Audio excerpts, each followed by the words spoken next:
অনেকদিন ধরেই চিন্তা ভাবনা ছিল সাজেক যাব, কিন্তু কাজের প্রেশারের কারণে সাজেক আর যাওয়া হয় না। তো এবার একটু সুযোগ পেলাম, ছুটি পেলাম, ভাবলাম চলে যাই সাজেক।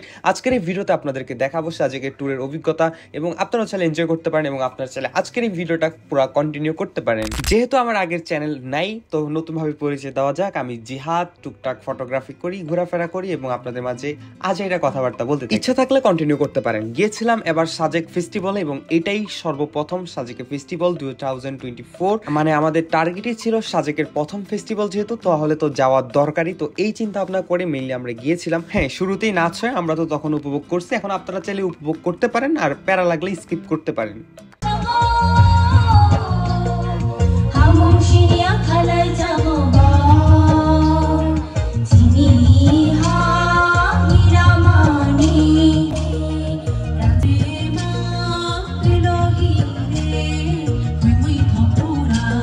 হ্যাঁ, পুরো একটা নাচের ভিডিও আমি আমার পেজেই পোস্ট করে দিব, আপনারা দেখে নিন। এরপর বাসের উপর দাঁড়িয়ে একটি খেলা দেখানো হয়, যেটা আমি আগে কখনো দেখিনি, তবে মোবাইলে দেখছিলাম অনেকবার। আর এই ফেস্টিভ্যালটা যারা অ্যারেঞ্জমেন্ট করছে সকলের লোগো এখানে ছিল। নতুন বছরের সকল দুঃখ, গ্লানি এবং বিভেদ ভুলে, ধরেন আপনার সাথে আপনার পাশের জনের কোনো কারণে মন মালিন্য হয়েছে বা আমরা ঝগড়া বিবাদে লিপ্ত হয়েছি, তাদের জন্য এই ফেস্টিভ্যালের আয়োজন করা হয়ে থাকে, যার মূল উপাদান থাকে ডিম।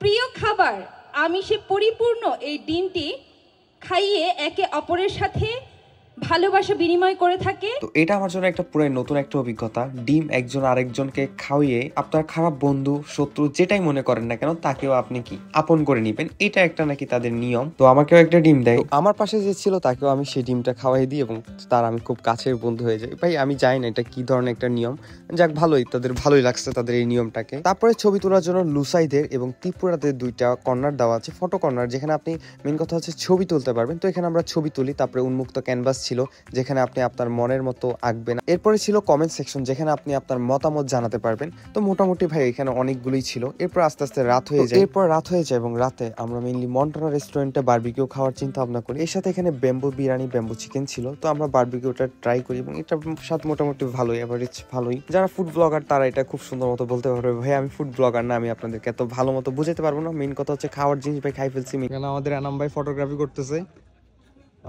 আমরা একটু রেজাল্ট দেখবো। এটা হচ্ছে ফোনের ফটোগ্রাফি।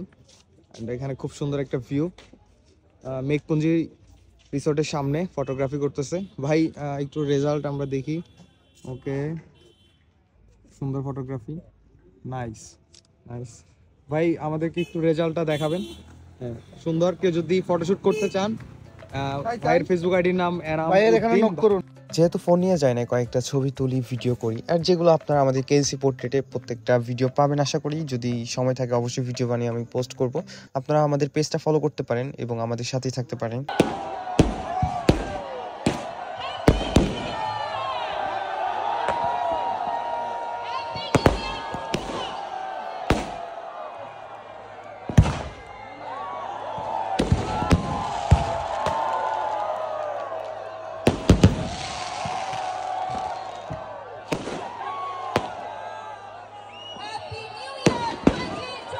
এরপর আমরা আবার রাত 2টার বাজে বের হই, শুধুমাত্র চা খাওয়ার জন্য। হ্যাঁ, শুধুমাত্র চা খাওয়ার জন্য রাত 2টায় বের, চা খেয়ে রাতের ঘুম। এরপর আমরা আবারও সকালে চলে আসি খাগড়াছড়ির উদ্দেশ্যে, কারণ ভাই আমাদের অফিস আছে, কাজ আছে, ইভেন্ট আছে, মোটামুটি সবকিছু মিলিয়ে একটা প্যারার ভিতর থাকতে হয়। এই তো আজকের মতো এই পর্যন্তই। সবাই ভালো থাকবেন, সুস্থ থাকবেন, নিজের খেয়াল রাখবেন। দেখা হচ্ছে নতুন কোনো ভিডিওতে। Bye bye.